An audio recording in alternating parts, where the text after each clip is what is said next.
Bom, o que eu acho é o seguinte, as festas, mesmo as festas de Israel, tem várias. Shavuot, que é das semanas, tem o Yom Kippur, que é o dia mais sagrado, enfim, tem outras festas também, festa Hanukkah. Todas essas festas, ela tem uma ligação, de alguma maneira, com as questões da agricultura. Claro, um povo que era agricultor, que não tinha indústria, não tinha nada, tinha que fazer as suas festas conforme o seu calendário lunar, vamos dizer assim. Né? Os hebreus, eles foram um povo lunar, como a maioria dos povos do Oriente. Né? Existem solares, mas a maioria são lunares. Tanto é que os meses em hebraico, bíblico, são lunações. E não é mês. Bom, apesar que mês é uma palavra latina para lua, mas por isso que menstruação... por isso que a mulher, ela menstrua na lua, nas luas. E as crianças nascem em 9 luas, em geral. Então tem uma relação totalmente... Por isso que elas são... entenda o que eu vou falar. Não no mau sentido, lunáticas, porque elas têm efeito da lua. É lógico, existe uma questão hormonal, física, tal. A lua é muito importante, porque você imagina o seguinte, controla as marés. Então você imagina esse tipo de influência em nós, fisicamente, biologicamente, né? Eu quero dizer. Bom, mas a questão, então, das festas. Então as festas eram ligadas à agricultura, à natureza, tal, e que Deus também falou, ó, vocês têm que tomar cuidado. Vocês têm que Isso aí tem a ver com a Páscoa, né? Não, eu vou chegar até a Páscoa para você falar o contexto, tem um contexto. Então, vocês têm que tomar cuidado, porque vocês não vão adorar nem o sol, nem a lua e nem astro nenhum. Eles só vão ser para medir o tempo. Foi isso que Deus avisou, porque Deus sabia que nós somos idólatras. Por essência. E que nós temos que tomar um cuidado. Por essência, depois da queda, que nós caímos. Então nós temos que tomar cuidado, porque senão essas coisas se transformam em ídolos. Esse é o problema. E isso é muito grave, porque você coloca alguma coisa no lugar de Deus. Enfim. Bom, a Páscoa, vamos dizer assim, o relato da Páscoa, que em hebraico é o Pesach, que foi comemorado depois da última praga do Egito. O Egito recebeu 10 pragas. Ele recebeu 10 avisos de Deus. 10. Mas o homem não quer saber, Eduardo. O homem não quer saber. O nosso negócio é transgredir. Nós gostamos de transgredir as leis divinas. Tá bom. Deus avisou 10 vezes Faraó. 10 vezes. E a última foi a matança dos primogênitos. Só que veja bem, nós temos que prestar atenção no relato bíblico. Quem não colocasse o sangue do cordeiro na verga das portas, o anjo destruidor entraria na casa e ia matar o primogênito. Tanto fazia para hebreus como para egípcios. Não tinham escolhido.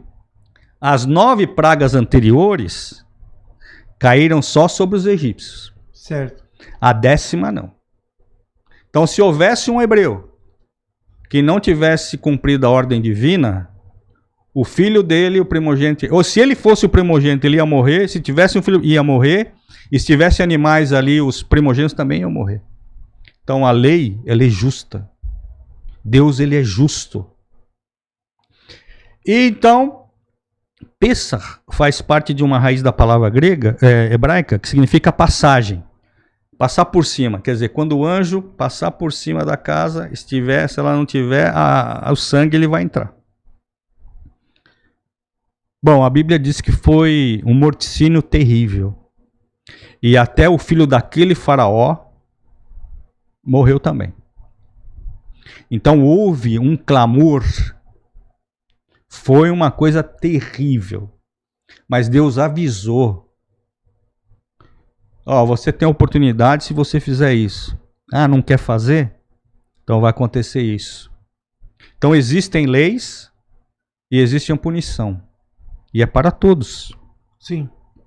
Essa foi a primeira Páscoa. Daí então, o Faraó falou, os egípcios falaram para o Faraó, meu, manda essa gente embora. Que o bagulho tá louco. Meu, que esse Deus deles aí é brincadeira, ele não tem igual.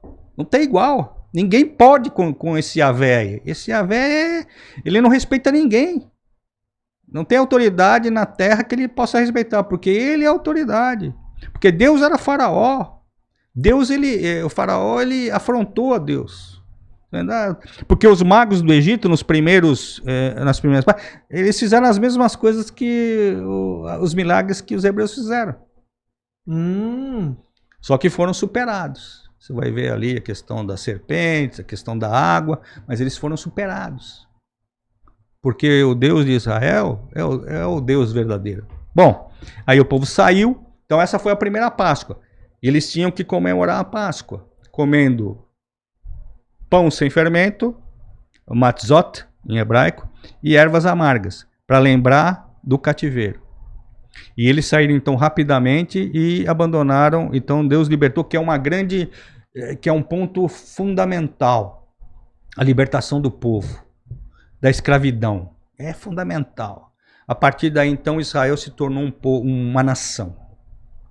Os teólogos, existem muitos trabalhos, que encheria toda essa sua casa aqui só dos livros escritos sobre esse fato.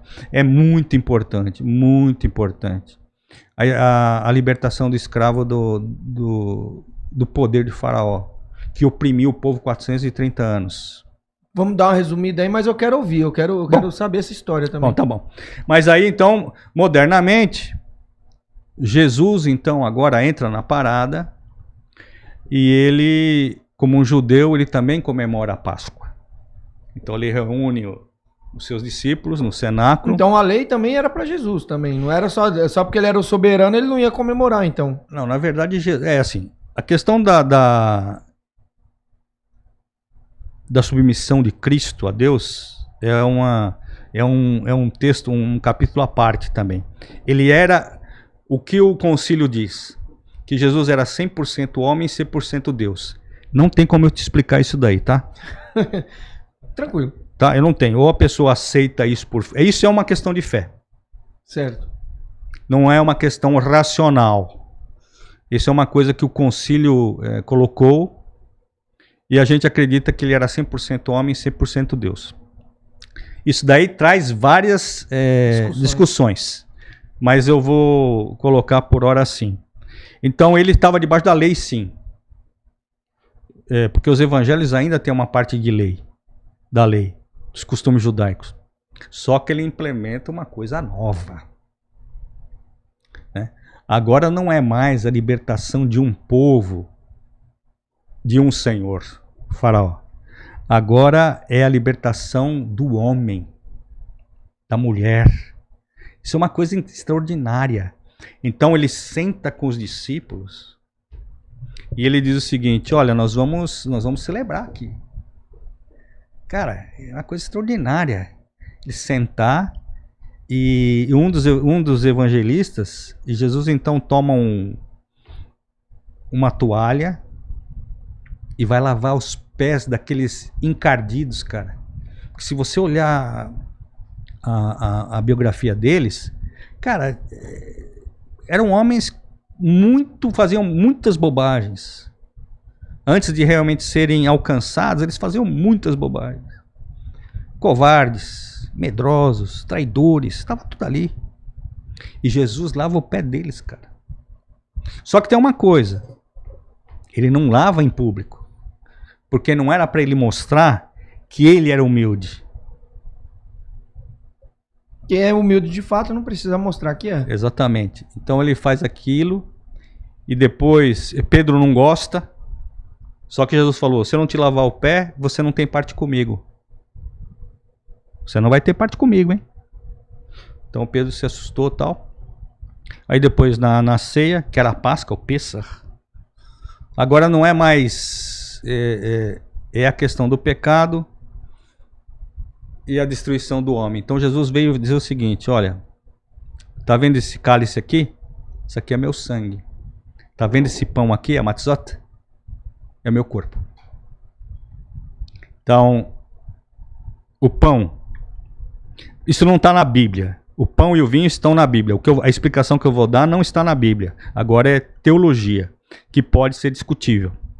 Agora é a palavra do homem, não é a palavra de Deus. O pão fala da morte. Se você não morrer, você não vai participar do vinho, que é a vida. Porque o vinho é o símbolo da alegria, cara. É o símbolo da alegria, né? Então, assim, então tá resolvido. Eu estou mostrando para vocês que o Pêssar, a Páscoa, resolveu o teu problema.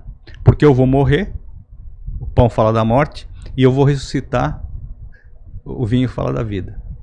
Porque se Jesus tivesse só morrido, não, porque foi na morte dele que ele pisou na cabeça da serpente, que está lá no livro de Gênesis 3,15. Uhum. A semente da mulher vai pisar na cabeça da morte. E quando ele ressuscita, então, ele traz uma nova vida. Então, a Páscoa para os cristãos, já que você me perguntou, não é a Páscoa judaica, mas é a Páscoa de Cristo. Tanto é que as igrejas, algumas, né?